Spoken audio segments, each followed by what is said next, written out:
طے کریں, میری صرف یہ ایک شرط ہے, اگر آپ کو یہ قبول ہے تو میں آپ کی بیٹی کا رشتہ لینے کے لیے حاضر ہوں, وإلا حاضر نہیں.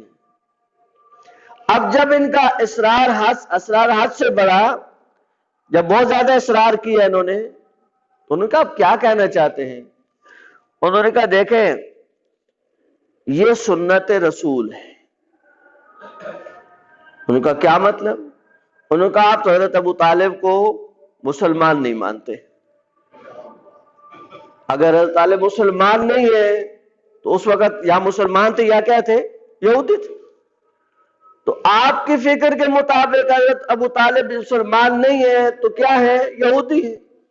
تو حضرت ابو طالب نے پیغمبر علیہ السلام کا نکاح پڑھایا, تو آپ کی منطق کے مطابق پیغمبر کی سنت ہے کہ یہودی سے نکاح پڑھایا جائے, آپ کی سوچ کے مطابق. اپنا عقیدہ نہیں بتا رہا ہوں میں, آپ کا عقیدہ بتا رہا ہوں. آپ کے عقیدے کے مطابق یہودی سے نکاح پڑھانا پیغمبر کی سنت ٹھہری. اس عالم نے ہاتھ جوڑے, کہا کہ میں بہت معذرت چاہتا ہوں آپ سے, ہم آج تک غلطی تھے اور آج ہمیں شدت سے اپنی غلطی کا احساس ہو رہا ہے, اور آج سے ہم اپنے اس عقیدے کو بدلتے ہیں. انہوں نے کہا نہیں ایسے نہیں ہوگا, یہ جو لائبریری ہے اس کے صدر دروازے پہ آپ لکھیں گے کہ ہم غلط ہیں اور اب ہمارا عقیدہ یہ ہے, تو میں اس بات کو تسلیم کروں گا. وہ وہاں تختی لگائی گئی, خوب اس وقت تک یہ اپنے اسی مذہب پہ رہے. پھر ان کو ایک سفر عراق پیش آیا, یہ نجف پہنچے, آیت اللہ محسن حکیم کا زمانہ ہے. انہوں نے آقا حکیم سے کہا کہ میرے کچھ سوال ہیں, میں کچھ علمی سوال آپ سے پوچھنا چاہتا ہوں. آقا حکیم نے کہا کہ آپ کے سوالوں کے جواب میں نہیں دوں گا, آپ کے سوالوں کے جواب خود امیر المومنین علی ابن ابی طالب علیہ السلام دیں گے. صلی اللہ علیہ وسلم. انہوں نے کہا کہ قبلہ مولا کو تو گزرے کئی صدیاں ہو گئے, مولا تو دنیا میں نہیں ہے. کہا نہیں میں نے بندوبست کیا, خود مولا بنفس نفیس آپ کے سوالوں کے جواب دیں گے. وہ لوگ جو آج مراجع کے خلاف, وہ لوگ جو آج تقلید کے خلاف, وہ لوگ جو نظام ولایت فقیہ کے خلاف اپنی زبانیں کھولتے ہیں, وہ کم از کم علماء کے عقیدے کو تو سمجھے. کس میں اتنی جرت ہے, کس میں اتنی سخت ہے کہ وہ یہ بوجھ اپنے سر پہ لے کہ امیر المومنین خود آپ کو جواب دیں گے. کتنا اعتقاد چاہیے, کتنا ایمان چاہیے, کتنا عشق چاہیے, کتنی محبت چاہیے, کتنی معرفت چاہیے, اور مولا کو ان کے اوپر کتنا اعتماد چاہیے کہ کس اعتماد پر یہ کہہ رہا ہے کہ مولا آپ کے سوالوں کے جواب دیں. یہ کیا اعتماد ہے؟ یہ حیران ہو گئے, عالم حیران ہوئے, کہا کہ یہ کیا ہوا. آقا محسن حکیم نے حرم کی انتظامیہ کو کہا کہ رات کو جب لوگ نکل جاتے ہیں حرم سے, آپ دروازوں کو بند کریں گے, یعنی حرم کا جو خاص گیٹ ہے ان کو داخل حرم کر کے حرم کا دروازہ بند کر دیں. یہ جانے اور مولا جانے, ان کو مولا کے حوالے کر دیں. ان عالم کو داخل حرم کیا گیا, مولا کی زری کے پاس زری کے دروازے بند کر دیے گئے. یہ عالم بیان کرتا ہے کہ بنفس نفیس امیر المومنین علی ابن ابی طالب علیہ السلام صلی اللہ علیہ محمد تشریف لائے.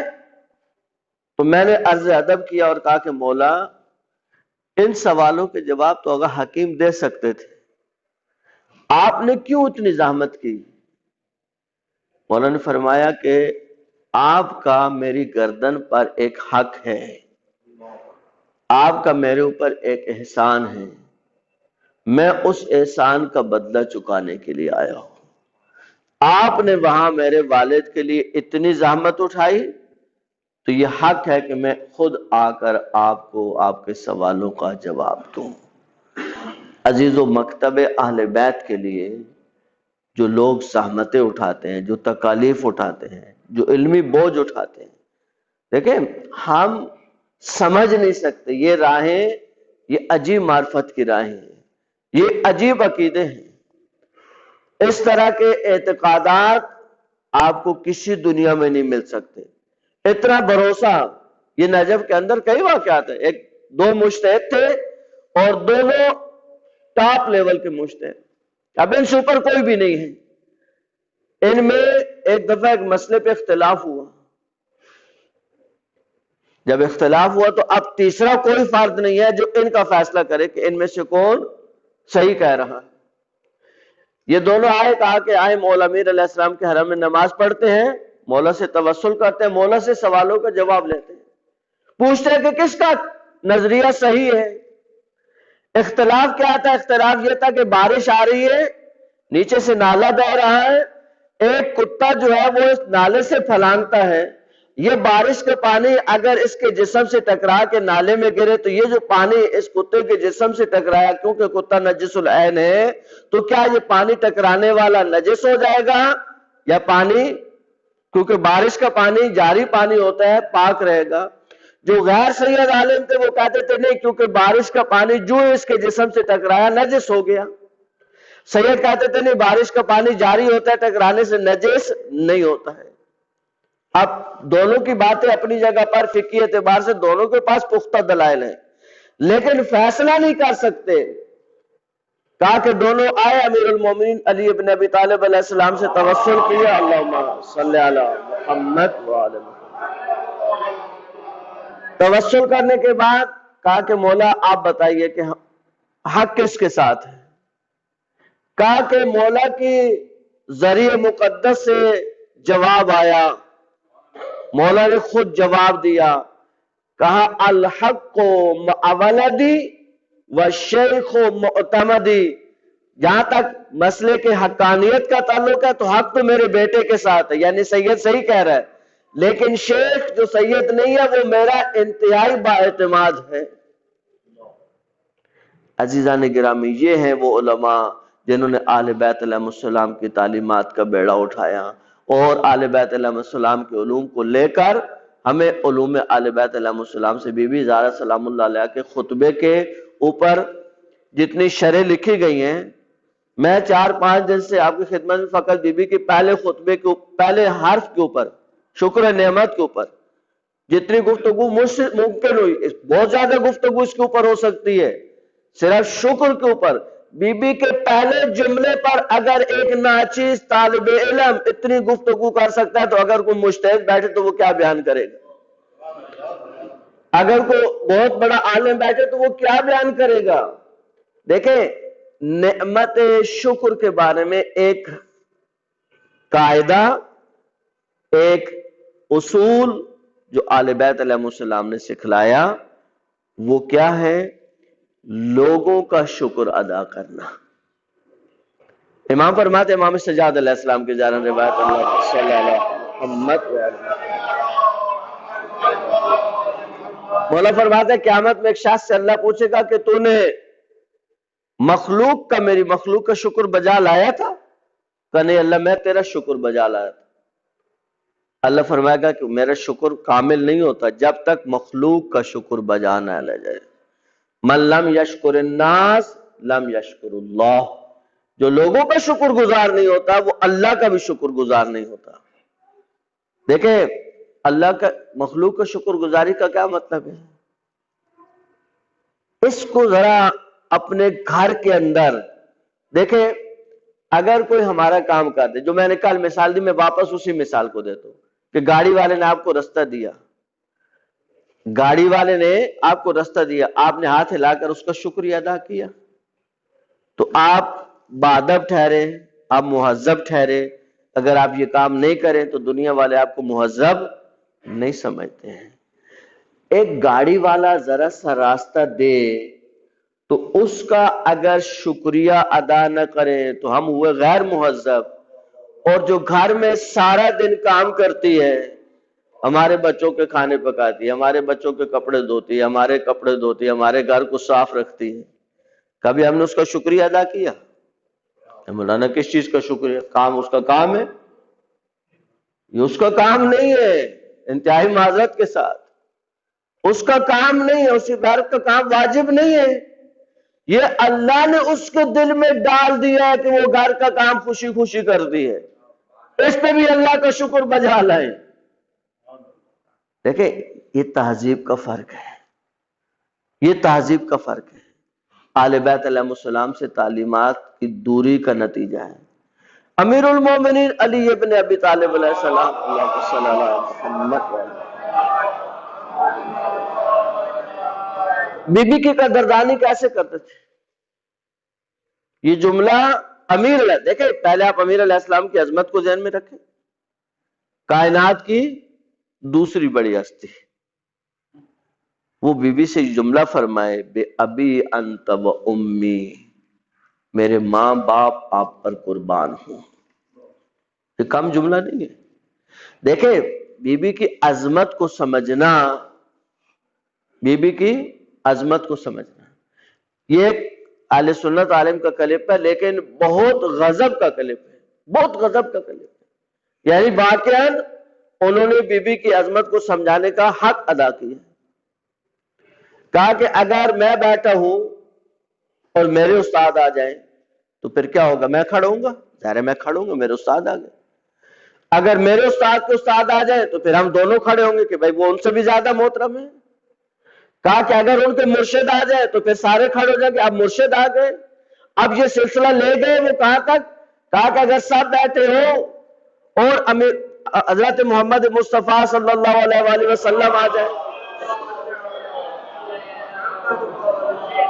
کہا سارے انبیاء بیٹھے ہو اور اللہ کے رسول تشریف لائے تو کیا ہوگا؟ سارے انبیاء رسالت کے احترام میں کھڑے ہو جائیں گے۔ کہا جس کے احترام میں ساری کائنات کھڑی ہو اس کو محمد کہتے ہیں، اور جس کے احترام میں محمد کھڑے ہو اس کو زہرا کہتے ہیں۔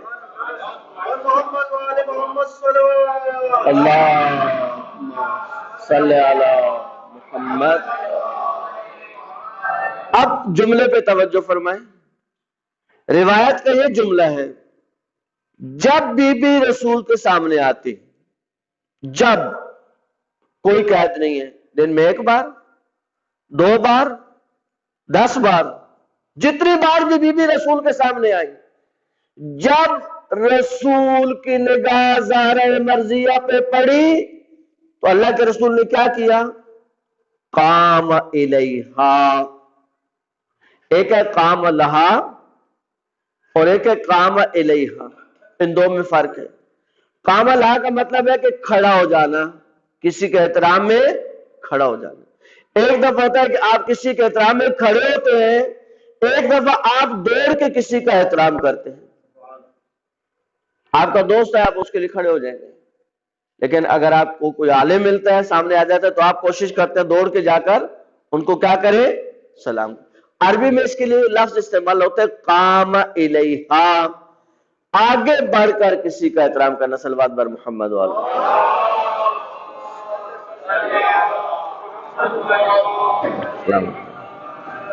بی بی کے لیے جو لفظ روایت میں کہ جب رسول کے سامنے زہرہ مرضیہ آتی، قام الیہا، رسول آگے بڑھ کر اپنی اس بیٹی کا کیا کرتے؟ استقبال کرتے، احترام کرتے۔ پھر کیا کرتے؟ 2 ہاتھوں سے پکڑ کر بی بی کو لے کے آتے، پھر کیا کرتے؟ اجلسہا علی مجلس ہی، اپنی مسند پہ بی بی کو بٹھاتے، ثم قبل یدیہا، پھر بی بی کے دونوں ہاتھوں کو پکڑ کر ان کا بوسہ لیتے۔ یہ کون ہے؟ یہ زہرہ مرضیہ ہے۔ یہ جس کا رسالت اتنا احترام کرے اس کو زہرا کہتے ہیں۔ یہ اتنا احترام کیوں ہے؟ بیٹی ہے، بیٹی کی وجہ سے احترام ہے، بیٹی کی وجہ سے احترام ہے نہیں۔ دیکھیں ایک ہوتا ہے رشتے کا احترام، ایک ہوتا ہے منصب کا احترام، درست؟ اب قبلہ صاحب تشریف فرما ہے، ظاہر طور ہمارے سے کوئی رشتہ نہیں ہے، خونی رشتہ نہیں ہے، لیکن ان کا احترام کیا ہے؟ ان کے منصب کا احترام ہے۔ ایک دفعہ کسی ذات کا رشتے کی وجہ سے احترام ہوتا ہے اور کبھی اس کے منصب کی وجہ سے احترام ہوتا ہے۔ دنیا نے پوری کوشش کی کہ رسول کے ساتھ اپنے رشتوں کو جوڑے تاکہ ان کا لوگ احترام کریں، ان کا کوئی نام بنے، ان کا کوئی سلسلہ بنے، لیکن اللہ نے جب بتلانا چاہا تو اللہ نے سارے رشتوں کو پیچھے کر دیا۔ اللہ نے کہا رسول کے ساتھ تمہارا کوئی رشتہ تو ہو، اس سے کوئی فرق نہیں پڑنا۔ بتاؤ زہرا کے ساتھ کیا رشتہ ہے؟ جس کے سامنے اللہ نے کیا تعارف کرایا؟ اللہ نے رسول کا تعارف نہیں کرایا، رسول کے ذریعے تعارف نہیں کرایا، سارے رشتوں کو پیچھے کر دیا، بتایا کہ بتاؤ زہرا کے ساتھ کیا رشتہ ہے؟ اگر زہرا کے ساتھ رشتہ ہے تو پھر اللہ بھی اس کا احترام کرے گا۔ جب جبرائیل نے پوچھا من ہاتھ، کون ہے یہاں پہ، یہ کون ہے، اس کے چادر کے نیچے کون ہے؟ اب یہ علماء میں سوال ہے کہ کیا جبرائیل نہیں جانتے تھے؟ کیا جبرائیل کو علم نہیں تھا؟ مسلسل تو جبرائیل اس گھر میں آئے، ہمیشہ نورانی چہروں کی زیارت کی، تو پھر کیا یہ سوال استفسار ہے یعنی پتہ نہیں ہے، یا وہ اردو کا جو محاورہ تجاہل عارفانہ علم تو ہے لیکن پوچھ کر اپنے تشنگی علم کو سامنے رکھ کر پوچھنا چاہتے ہیں، تاکہ سوال کی جو لذت ہے وہ ایک عجیب لذت ہوتی ہے۔ ایک دفعہ پتہ ہے پھر بھی سوال کرتے ہیں، پوچھنے کی اپنی ایک لذت ہے۔ کہا کہ جبرائیل کو پتا تھا کہ چادر کے نیچے کون ہے، لیکن پھر بھی پوچھا، تو اللہ نے کیا فرمایا؟ ہم فاطمہ، تو یہ فاطمہ ہے، یہ ان کے والد ہے، یہ ان کے شوہر ہے، اور آگے کیا ہے؟ وَبَنُوہا۔ عربی میں دو بیٹوں کے لیے بنو کا کلمہ استعمال نہیں ہوتا ہے، دو کے لیے ابنا۔ اگر فقط اللہ زہرا کے دو بیٹوں کا تذکرہ ہوتا تو پھر ترتیب یہ ہوتی، ہم فاطمہ تو و ابوہا و بعلہا و بنوہا، نہیں و ابناہا ہوتا، لیکن بنوہا کہہ کر اللہ نے یہ بتلا دیا کہ دو بیٹے تو یہ ظاہر بظاہر نظر آ رہے ہیں جو طہارت کے مالک ہیں، لیکن 9 بیٹے صلب حسین سے ہیں جو اسی طہارت کے مالک ہیں۔ محمد و آل محمد صلی اللہ صلی علی محمد و آل محمد۔ سارے بیٹوں کی طہارت بیان ہو گئی۔ بی بی عالم مرکز نبوت و امامت قرار پائے، یعنی مرکزی شخصیت رسالت کے ساتھ بھی اور امامت کے ساتھ بھی۔ جس کو اتنی مرکزیت حاصل ہے، دنیا آج ہم سے سوال ہے کہ کیوں بھائی اتنا کیوں آپ لوگ یہ باتیں کرتے ہیں؟ ہم آپ سے سوال کرتے ہیں، چھوڑے آپ ہم سے کیا پوچھیں گے؟ ہم آپ سے پوچھتے ہیں۔ ہم فدق کے اوپر کوئی مناظرہ نہیں کرتے، ہم فدق کے اوپر کوئی بات نہیں کرتے۔ آج اگر آپ فدق کو بھی متنازع قرار دینا چاہیں تو آپ کے ظرف کا مسئلہ ہے، لیکن فدق کی حقیقت سے تو کسی کو انکار نہیں ہے، فدق سے کسی کو انکار نہیں ہے۔ دیکھیں دنیا میں جتنے آپ جائیں ریسرچ کر لیں، میں بہت ذمہ داری سے یہ جملہ کہہ رہا ہوں اور کوئی متنازع جملہ نہیں کہہ رہا ہوں، ذمہ داری سے کہہ رہا ہوں۔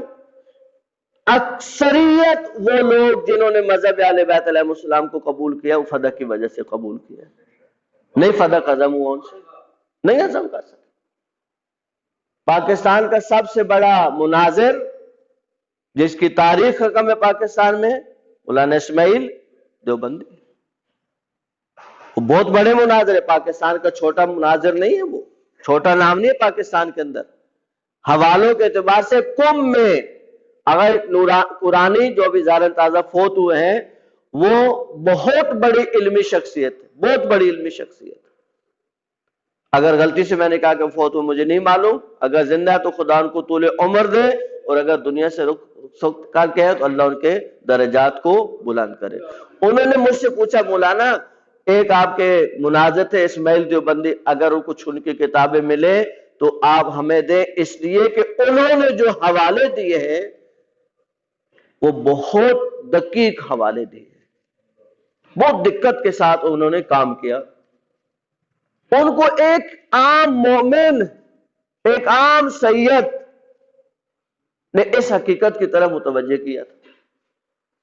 اسماعیل دیوبندی کے بارے میں مشہور ہے کہ وہ اہل بیت علیہ السلام کے ماننے والوں کو بہت غلیظ زبان استعمال کرتے تھے، شہرت ان کے بارے میں بہت غلیظ زبان استعمال کرتے تھے، جہاں بھی جاتے بہت غلیظ زبان استعمال کرتے۔ ایک علاقے میں پہنچے، سارے اہل سنت تھے، انہوں نے کہا کہ دیکھو ہمارے پاس ایک سید ہے اور یہ بہت محترم ہے ہمارے لیے. اے ہمارے علاقے میں ایک ہی سید ہے لیکن انتہائی محترم ہے, وہ کچھ آپ سے بات کرنا چاہتے ہیں, بدتمیزی نہیں کرنا ان کے ساتھ. پہلے انہوں نے اس کو پابند کیا, کہا کہ ان کو کچھ سوال ہے اور انہوں نے یہ کہا ہے کہ ہم آپ سے صرف ہاں اور نہ میں جواب چاہتے ہیں, اگر آپ انکار بھی کریں گے تو وہ آپ سے تکرار نہیں کریں گے, لیکن ان کا صرف کہنا یہ ہے کہ آپ ہاں یا نہ میں جواب دیں, بس ہاں یا نہ, تکرار نہیں ہوگا. مولانا اسماعیل دیوبندی آئے, یہ سید آیا, سر جھکا کے کھڑا ہوا, کہا مولانا سب سے پہلا میرا سوال یہ ہے کہ کیا یہ بات حقیقت پہ مبنی ہے کہ اللہ کے رسول نے اپنی زندگی میں فدق بی بی کو ہبہ کر دیا تھا, بی بی کو دے دیا تھا, کیا یہ بات درست ہے؟ ہاں یا نہ؟ اسماعیل دیوبندی نے کہا ہاں یہ بات درست ہے. کا دوسرا میرا سوال ہے, کیا رسول پاک صلی اللہ علیہ وآلہ وسلم کے بعد اللہم صلی علی محمد حاکم نے وہ باغ اپنے قبضے میں لے لیا تھا؟ ہاں یا نہ؟ تکرار نہیں چاہیے ہمیں. اسماعیل دیوبندی نے کہا یہ بات درست ہے. کہا میرا آخری سوال, کیا یہ بات درست ہے کہ اللہ کے رسول کی بیٹی وہ اپنا حق لینے گئی تھی اور انہوں نے کچھ کہہ کر واپس کر دیا تھا اور وہ حق بی بی کا نہیں دیا تھا, کیا یہ بات درست ہے؟ انہوں نے کہا یہ بات درست ہے. ان کا والسلام. جب اس نے اپنی بات ختم کی سید نے, تو کہتے ہیں کہ اسماعیل دیوبندی نے زاروں زار رونا شروع کیا, زاروں زار.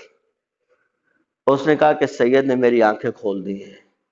یہ ایسے سوال نہیں ہے کہ جس کے جواب مجھے نہیں پتا تھے, یہ حقیقت میں بھی جانتا تھا, لیکن وقت ہوتا ہے, انسان کی ہدایت کا کوئی وقت ہوتا ہے.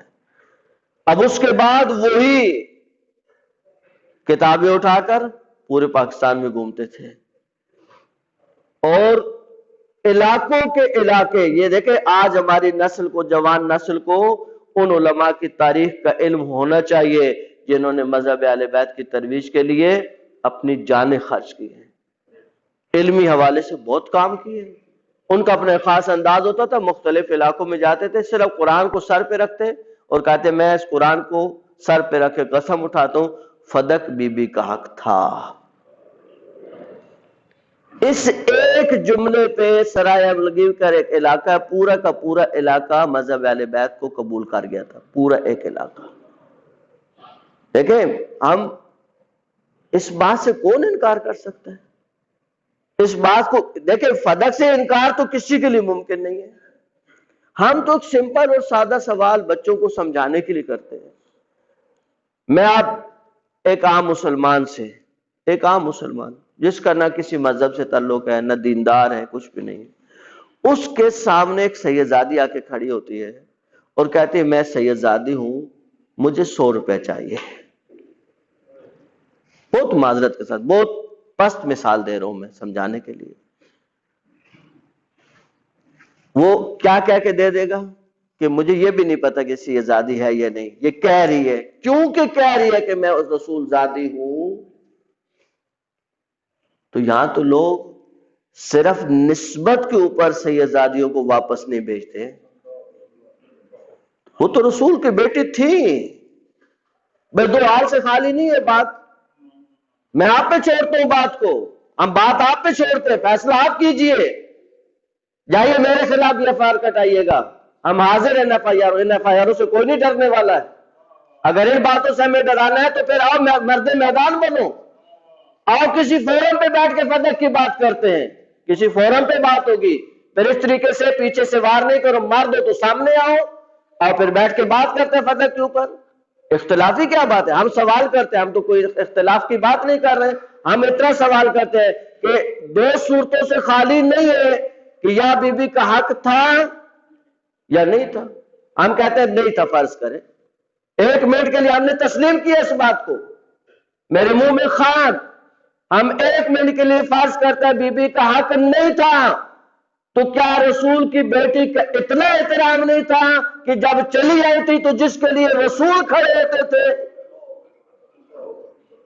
جس کے لیے رسول کھڑے ہوتے تھے وہ اسی دربار میں کھڑی رہی؟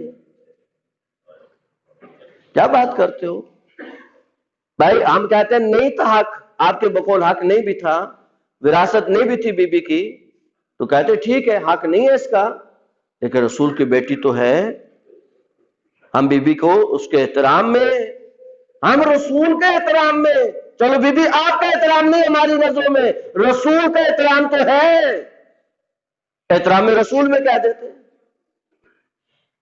وہ جنہوں رسول پہ تم کہتے رسول پہ سب کچھ قربان کر دیا، جو رسول کی بیٹی کو ایک دنیا کا ٹکڑا نہ دے سکے۔ مت تاریخ کو جھٹلاؤ، مت اپنی عاقبت خراب کرو، تمہیں بھی کل زہرا کو منہ دکھانا اور ہمیں بھی کل زہرا کو منہ دکھانا ہے، ہم سر اٹھا کے بی بی کے سامنے کھڑے ہوں گے، زیادہ سے زیادہ جان جائے گی نا، کیا چلا جائے گا؟ آج تک کیا ہوا، کیا ختم ہو گیا ہمارا، کیا چلا گیا؟ کچھ بھی نہیں گیا ہمارا کچھ نہیں جانے والا۔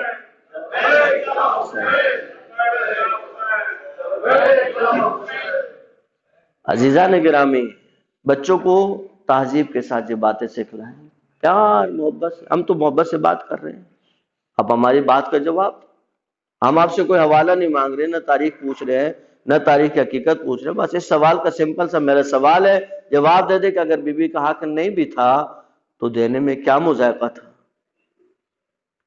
اگر احترام خاطر میں ہو، احترام ہو تو احترام نظر آتا ہے۔ احترام ایسی چیز نہیں ہوتی ہے کہ جو دل میں تو ہو وہ عمل میں ظاہر نہ ہو، کیسے ہو سکتا ہے؟ قبلہ صاحب تشریف فرما ہوتے ہیں تو ہم کیسے احترام کرتے ہیں؟ کیسے پتہ چلتا ہے کہ ہم نے قبلہ کا احترام کیا؟ کیا کرتے ہیں ہم جب قبلہ تشریف لاتے، کیا کرتے ہیں؟ ایک صلوات پڑھاتے ہیں، صلوات بھیجے اہل بیت کی ذات پر، صلی اللہ محمد۔ یہ کیا ہوتا ہے؟ میں کہوں میرے دل میں تو قبلہ کا بہت احترام ہے، تو پتہ کیسے چلے گا؟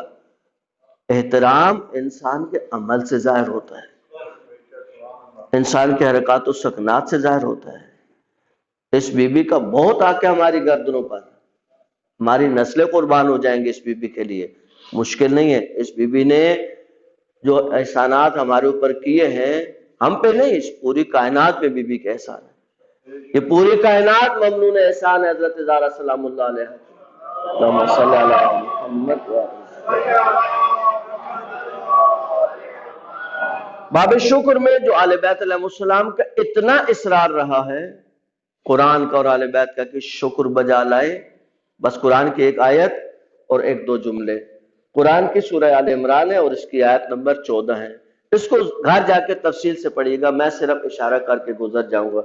زُيِّنَ لِلنَّاسِ حُبُّ الشَّهَوَاتِ مِنَ النِّسَاءِ وَالْبَنِينَ وَالْقَنَاطِيرِ الْمُقَنطَرَةِ مِنَ الذَّهَبِ وَالْفِضَّةِ وَالْخَيْلِ الْمُسَوَّمَةِ وَالْأَنْعَامِ وَالْحَرْثِ ذَلِكَ مَتَاعُ الْحَيَاةِ الدُّنْيَا وَاللَّهُ عِندَهُ حُسْنُ الْمَآبِ۔ اس آیت کے بعد اللہ فرماتا ہے کہ ساری دنیا کی نعمتیں آپ کو دی گئی، لیکن اے میرے حبیب قل کہہ دیجئے، انبئکم بخیر من ذالکم، یہ جو دنیا کے اتنی نعماتوں میں نظر آ رہی ہیں، اے میرے حبیب ان لوگوں کو آگاہ کرے، ان لوگوں کو تنبیہ کرے، ان لوگوں کو متوجہ کرے، کس بات کی طرف؟ کہ میں تمہیں اس سے بہتر کی خبر دیتا ہوں، اس سے بہتر کی خبر۔ ان دنیاوی نعمتوں پہ اپنے آپ کو محدود نہیں کرو، نہیں سمجھو کہ یہ صرف یہ دنیا کے نعمت۔ قل انبئکم بخیر من ذالکم، اس سے بہتر کہ تمہیں ہم خبر دیتے، کیا ہے؟ ان لوگوں کے لیے جنہوں نے تقوی اختیار کیا، عند ربہم، ان کے رب کے پاس، ان دنیاوی نعمات سے کہیں زیادہ بہتر چیزیں کس کے پاس ہیں؟ آپ کے رب کے پاس ہے۔ جنات تجری، وہ بہشت جس کے نیچے نہریں بہتی ہیں، اور اس نہروں میں کیا ہوگا؟ خالدین فیہا، وہ ہمیشہ ہمیشہ رہیں گے، ہمیشہ ہمیشہ رہیں گے۔ جب بہت زیادہ بہشت کا اور نعمات کا تذکرہ ہوتا ہے اور ان وسعتوں کا تذکرہ ہوتا ہے. کل قبلہ صاحب نے ایک جملہ فرمایا، بہت لذت والا جملہ ہے. آج صاحب نے کسی جگہ بتایا کہ بھئی اتنی نعمات ہے، اتنا کچھ ملے گا، اتنا کچھ ملے گا، تو ایک بندہ کہنے لگا قبلہ اتنے کو کیا کریں گے؟ کہا یہ سوال دنیا کے بارے میں کرو. دنیا میں لاکھ مل جائے تو کہتے ہو کہ بس اس کے بعد کیا کرنا ہے؟ دنیا کے اندر تو اس کے زیادہ سے تلاش میں ہو جو ختم ہو جانے والی ہے. تو وہ تو نہ ختم ہونے والی زندگی ہے. وہاں پہ جہاں سوال ہونا چاہیے وہاں سوال نہیں ہے، اور جہاں سوال نہیں ہونا چاہیے وہاں سوال ہے. بی بی کا خطبے کے آخر میں، بالکل جو بی بی کا خطبہ اختتام پہ آتا ہے، بی بی نے جن چیزوں کی طرف اشارے میں، زیادہ تفصیل میں نہیں گئی ہے، لیکن ایک ایک جملہ عزیزوں، نماز کے بارے میں، زکوٰۃ کے بارے میں. بی فرماتے اللہ نے نماز تمہارے اوپر کیوں واجب کی؟ تنزیہا لکم عن الکبر، اللہ چاہتا ہے کہ تمہیں کبر سے نجات دے، تم کبر سے نکلو. دیکھیں ایک ہوتا ہے عجب. عجب کہتے ہیں کہ جب انسان دل ہی دل میں اپنے کو اچھا سمجھتا ہے، دل میں صرف، کسی سے کمپیرزن نہیں کرتا، اپنا مقایسہ کسی اور سے نہیں کرتا، اپنے آپ کو صرف، ہم کیا اچھے خطیب ہیں، ہم کیا اچھا پڑھ لیتے ہیں، کسی سے نہیں ملاتا اپنے آپ کو. اس کو کہتے ہیں عجب. کبر جب انسان کمپیرزن کے مرحلے میں داخل ہوتا ہے، اس کو کیا بولنا آتا ہے، وہ کیا بولتا ہے، ہمارے مقابلے میں تھوڑی بول سکتا ہے، ہمارے مقابلے میں وہ کچھ بھی نہیں ہے. یہ مقایسہ اپنے، یہ بھی دل میں ہے، اب کمپیرزن شروع ہوا. اس کے اظہار کو تکبر کہتے ہیں. اب انسان کسی کو آپ کیا ہے، آپ کی کیا حیثیت ہے میرے سامنے، اب اپنی اوقات جانتے ہیں آپ، یہ ہے تکبر، جس سے اللہ کو شدید نفرت ہے. شیطان کو جس چیز نے تکبر میں مبتلا کیا کہ وہ سمجھا نہیں، وہ اللہ کو کیا کہتا تھا، اللہ تو نے مجھے آگ سے پیدا کیا اور آدم کو مٹی سے پیدا کیا. آگ مٹی کے اوپر ہوتی ہے، فوقیت رکھتی ہے. امام معصوم فرماتے ہیں کہ اگر یہ سوچتا، تھوڑا سوچ لیتا، تو اس کو یہ بات سمجھ آ جاتی کہ مٹی بہرحال آگ سے بہتر ہے. آپ کو چیز آگ میں ڈالیں تو واپس دے گی آپ کو، آپ کو چیز میں ڈال دیں تو کیا ہوتی ہے، جل جاتی ہے. لیکن آپ کو چیز مٹی میں ڈالیں تو وہ آپ کو کتنا گنا واپس کرتی ہے. اللہم صلی علی محمد.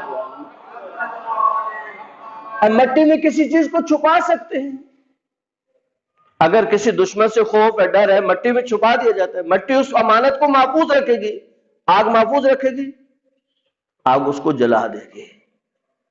مٹی اتنی بڑی کائنات کا بوجھ اٹھا کے پھر رہی ہے، آگ کس چیز کا بوجھ اٹھاتی ہے، آگ تو جلانے کا کام کرتی ہے. معصوم امام فرماتے اگر شیطان ذرا سوچ لیتا. امام کیا فرما رہے ہیں، جو نہیں سوچتے وہ شیطان کے ساتھ چلتے ہیں. نہ سوچنا، وہ انسان شیطانی فکر کا میں سوچے، انسان اپنے بارے میں سوچے، اپنے اعمال کے بارے میں سوچے، اپنے اعمال سے ڈرے. معصوم فرماتے ہیں کہ اپنے عمل کو ہمیشہ چھوٹا سمجھو،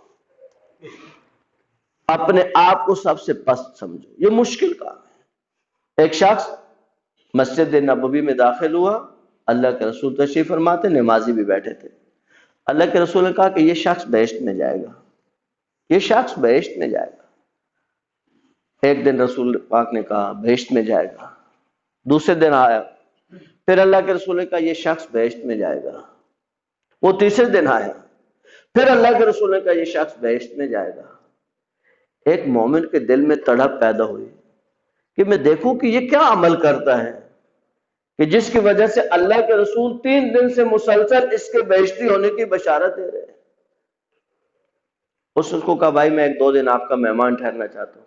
وہ بڑا مہمان نواز ہے، اہلاً و سہلاً.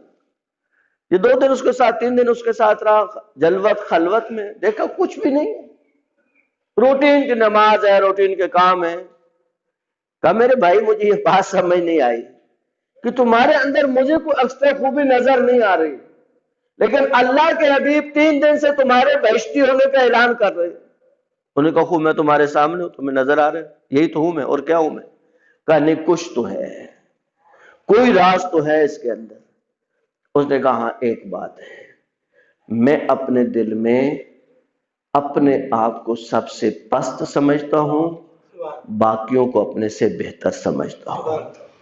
اللہ کے رسول نے فرمایا یہ کام تم کر سکتے ہو، یہ تمہارے لیے مشکل نہیں ہے. اس کا رسول پاک نے حل بتایا کہ کیسے میں اپنے آپ کو سب سے کم تر سمجھوں اور دوسروں کو اپنے سے بہتر سمجھوں. اللہ کے رسول نے فرمایا دیکھو دنیا میں 3 قسم کے لوگ ہیں، یا تم سے بڑے ہیں، یا تم سے چھوٹے ہیں، یا تمہارے ہم سے 9 سال ہیں. جو تم سے بڑے ہیں ان کے بارے میں سوچو کہ اللہ نے ان کو زندگی زیادہ دی، انہوں نے مجھ سے نیکی زیادہ کی ہوں گی، تو جس نے تجھ سے نیکی زیادہ کی ہے وہ تجھ سے بہتر ٹھہرا. جو تم سے چھوٹا ہے اس نے تم سے گناہ کم کیے ہوں گے، جس نے تم سے گناہ کم کیے وہ بھی تم سے بہتر ٹھہرا. جو تمہارے ہم سے 9 سال ہے، تمہارے برابر کے ہیں، ان کے گناہ تمہارے لیے یقینی نہیں ہے، لیکن تمہارے اپنے گناہ تمہارے لیے یقینی ہے. یہ سوچ کر انسان اپنے آپ کو کہا کہ کچھ مومنین بہشت میں اڑ کے پہنچیں گے، یعنی ادھر قبر سے اٹھے اور سیدھا بہشت کے دروازے، سیدھا بہشت کے دروازے. فرشتے سوال کریں گے کہ بھئی کیا ہوا، تم نے دنیا میں کیا ایسا کیا؟ باقی بھی لوگ آئیں گے بہشت میں، وہ کہیں گے کہ ہمارے اندر 2 ایکسٹرا خوبیاں تھیں جو روایت میں بھی بیان ہوا ہے کہ جن مومنین میں یہ 2 خوبیاں اضافی پائی جائیں گی ان کو قبر سے سیدھا بہشت کے دروازوں پہ اتارا جائے گا. ایک یہ کہ وہ اپنے دل میں اپنے آپ کو پست سمجھیں. ظاہراً امام سجاد کی دعا کا جملہ ہے کہ اے اللہ تو مجھے دنیا کا جتنا مرتبہ عطا کر اتنا میرے دل میں تواضع پیدا کر دے، اتنا میرے دل میں عاجزی پیدا کر دے. اور دوسرا وہ لوگ خصوصاً جوان جو خلوت میں اللہ کی فرمانی سے ڈرتے تھے. خلوت میں دیکھیں باپ کے سامنے ماں کے سامنے موبائل کا غلط یوز نہ کرنا کون سا کمال ہے؟ باپ کا ڈر ہے، ماں کا احترام ہے. اللہ کا یہ احترام قائم رہے. عزیز جوان جتنا تجھے ماں باپ کا اور بڑوں کا احترام ہے یا بڑوں کا ڈر ہے، اگر اتنا ہی اللہ سے ڈرنا شروع ہو جائے گا تو خلوت میں کبھی گناہ نہیں کرے گا. اسی کو امیر المومنین نے فرمایا کہ خلوت کے گناہ سے اس لیے بچو کہ جو شاہد ہے وہی کل حاکم ہے، اس کو گواہ کی ضرورت بھی نہیں پڑے گی. اللہ کو گواہ کی ضرورت ہے، اللہ خود شاہد ہے اور اللہ خود حاکم ہے. عزیزان گرامی فرش ازا کی مجلسیں ختم تو نہیں ہوتی، لیکن بی بی کے سلسلے کی جو مجالس ہیں ظاہراً اس فرش ازا کی جو آخری مجلس ہے. عزیزو اللہ کو جو واسطہ سب سے عزیز ہے، اب تصور کریں جس بی بی کے احترام میں کائنات کھڑی ہو، جس بی بی کے احترام میں کائنات کھڑی ہو، اس بی بی کا اللہ کے ہاں کیا احترام ہے.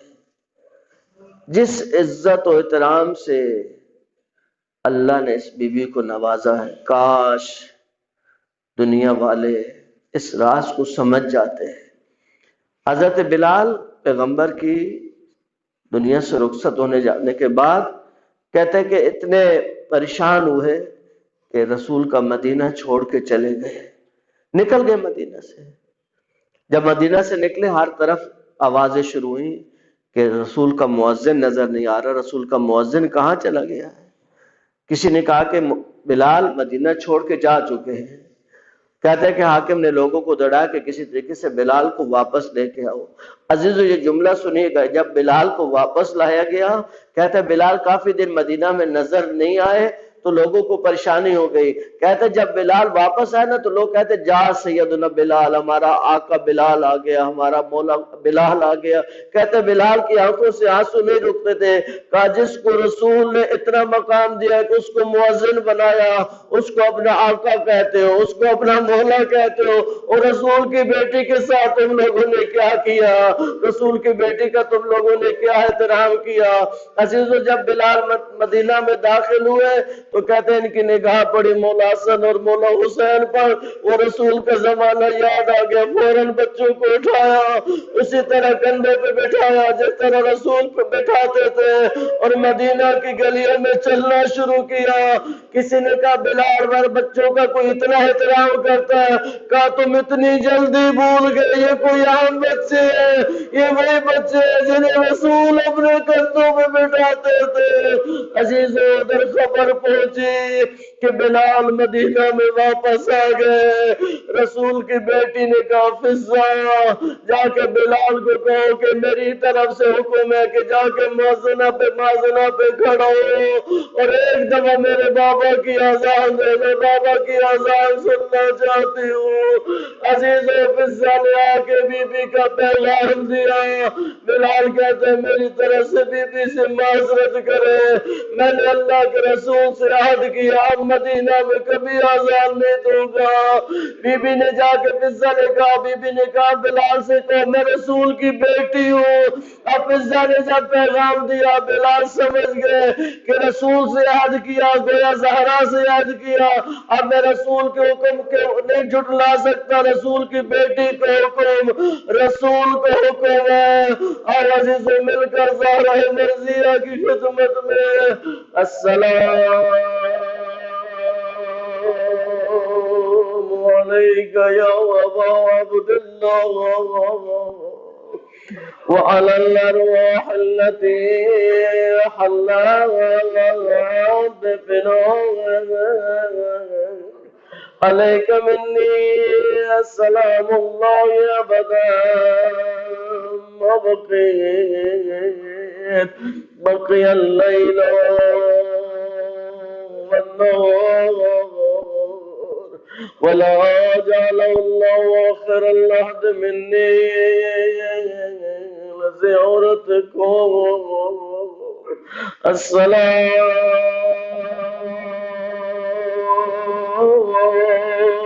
على الحسين وعلى علي ابن الحسين وعلى أولاد الحسين وعلى أصحاب الحسين. بلال تشریف لائے، مؤذن نے اذان شروع کی. عزیز و رسول کا حجرہ مسجد کے ساتھ جڑا ہوا ہے. جب اذان شروع ہوتی تھی اللہ کے رسول اسی حجرے سے مسجد میں جاتے تھے. جب اذان شروع ہوتی رسول اپنے آپ کو آمادہ کرتے، پھر ابا کو اٹھاتے، ابا کو کندھے پہ لیتے اور مسجد میں آ جاتے ہیں. بلال نے کہا اللہ اکبر. بی بی نے کہا میرے بابا کھڑے جائیے، میرے بابا اذان شروع ہو گئی ہے. بلال نے کہا اشہد ان لا الہ الا اللہ. بی بی نے وہ ابا اٹھائی، کہا بابا ابا لیجیے، بابا مسجد جائیے. میرا رسول کی بیٹی سمجھ رہی ہے میرا بابا زندہ ہو گیا. بلال کا اشہد ان محمد رسول اللہ. بی بی غش کر کے زمین پہ گرے گئے. اس سے آگے بڑے کافر اذان کو روک دو. رسول کی بیٹی پہ غش طاری ہو گیا. اے عزیزو دکھوں کی ماری زہرا زخموں سے چور زہرا، شکست پہلو زہرا، دریا سے تسبیح نہ پڑھ سکنے والی زہرا. عزیزوں سید میں آپ سے ہاتھ جوڑ کے معافی چاہتا ہوں، معلوم ہے آپ کی دادی کیوں دائیوں سے تسبیح نہیں پڑھ سکتی تھی، جب دروازہ گرا تھا تو بی بی کا ہاتھ زخمی نہیں ہوا تھا، لیکن جب مسجد میں امیر المومنین کو گھر لے جانا چاہا، ایک ملعون نے ملعون کو اشارہ کیا، اس کے ہاتھ میں تلوار تھی، تلوار کے دستے سے اتنے دفعہ زہرا کے ہاتھ میں چلا کہ بی بی کا ہاتھ زخمی ہو گیا، پھر کبھی سانس زہرا تسبیح نہ پڑھ سکے گی، وہ زخم والی بی بی، وہ پریشان اور بی بی جس کی تکلیف دن بدن بڑھ رہی تھی۔ عزیزوں جب کسی ماں کے بچے چھوٹے چھوٹے ہو اور اس کو ڈاکٹر کہہ دے آپ بچنے والے نہیں ہیں، وہ ہاتھ اٹھاتی ہے اور کہتی ہے میرے اللہ ان بچوں کی وجہ سے مجھے زندگی دے دے، لیکن عجیب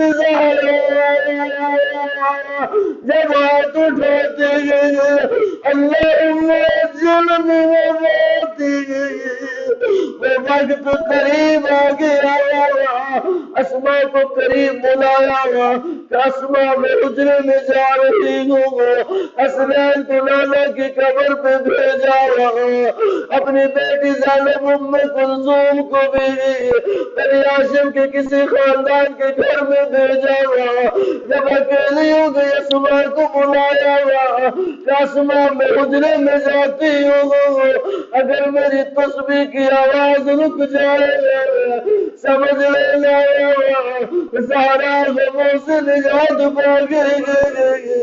اسماء کہتی ہے تھوڑی دیر کے بعد دروازہ کھولا، میری نگاہ پڑ گئی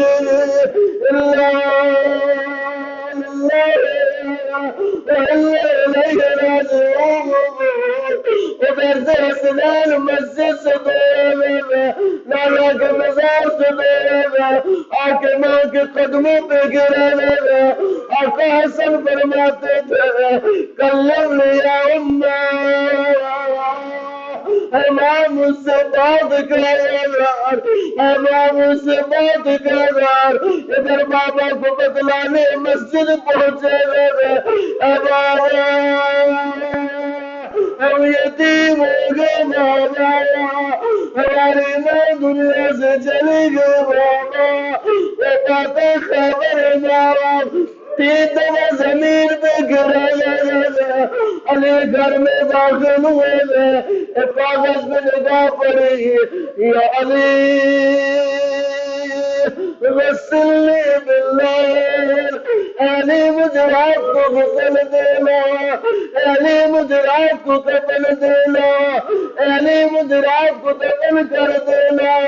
اسماء کہتی ہے مولا نے کہا اسماء تو پانی لے کے آیا، زہرا کو علی نے غسل دینا شروع کیا، اسماء کہتی ہے میں رو رہی تھی، مولا مجھے کہتے تھے اسماء اونچا رو، میں نہیں چاہتا زہرا کے قاتلوں کو پتہ چلے، اسماء کہتی ہے مجھے نہیں پتا چلا کیا ہوا، اچانک علی دیوار سے لگے زار زار رونے لگے، جب جنازہ مکمل ہو گیا، غسل مکمل ہوا اور علی مولا باہر نکلے، زینب نے بابا کا دامن تھاما، کہا بابا آپ اتنا اونچا اونچا کیوں رو رہے تھے؟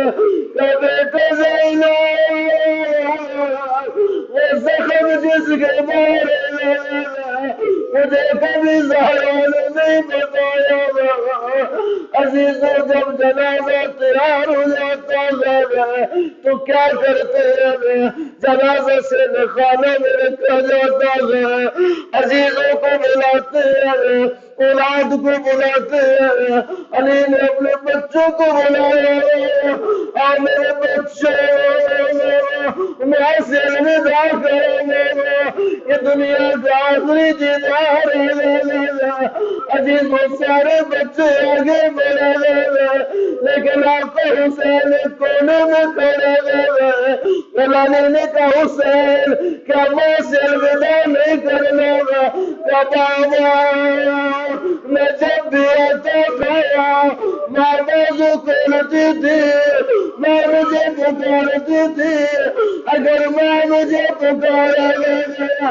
علماء نے یہ جملے لکھا ہے قد محمد بندے کا دل ٹوٹ گئے بے زخمیات باہر نکلے اور میرا کربلا غریب اور میرا حسین مظلوم یہ بچے میں سے جینا سے لپٹ گئے عزیزوں آتے بغادی کی آواز ہے علی میرے فرشتوں کی تصویر چھوٹ گئی علی میری جنت میں کوئی میرا علی ان بچوں کو ماں سے جدا کرے علی محبت سے آگے بڑھے کبھی حسن کا بوسا کبھی حسین کا بوسا میری محبت سے ان بچوں کو ماں سے الگ کیا میں کہتا ہوں آقا حسین تیرا خوش نصیب ہے یہ ماں کا جنازہ ہے اور جدا کرنے والا علی جیسے کریم باپ ہے لیکن آقا تیری سکینہ کو اپنا مقدس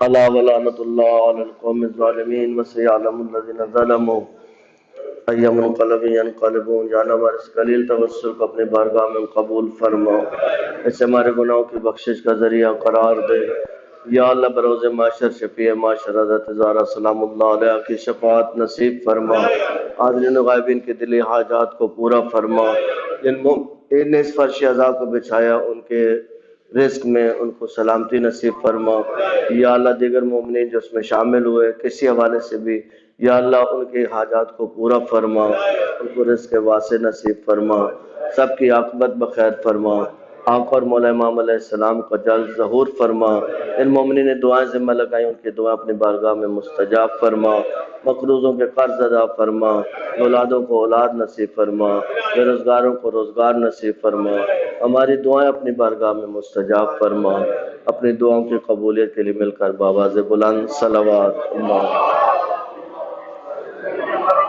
بیمار جتنے بھی ہیں ان کی شفا یابی کے لیے بسم اللہ الرحمن الرحیم اَمَّن يُجِيبُ الْمُضْطَرَّ إِذَا دَعَاهُ وَيَكْشِفُ السُّوءَ اَمَّن يُجِيبُ الْمُضْطَرَّ إِذَا دَعَاهُ وَيَكْشِفُ السُّوءَ اَمَّن يُجِيبُ الْمُضْطَرَّ إِذَا دَعَاهُ وَيَكْشِفُ السُّوءَ یا اللہ جتنے مریض ہیں مخصوصاً جن کے لیے مولانا نے کہا سب کو شفا کامل و عاجل نصیب فرما اللہم صلی اللہ علیہ وسلم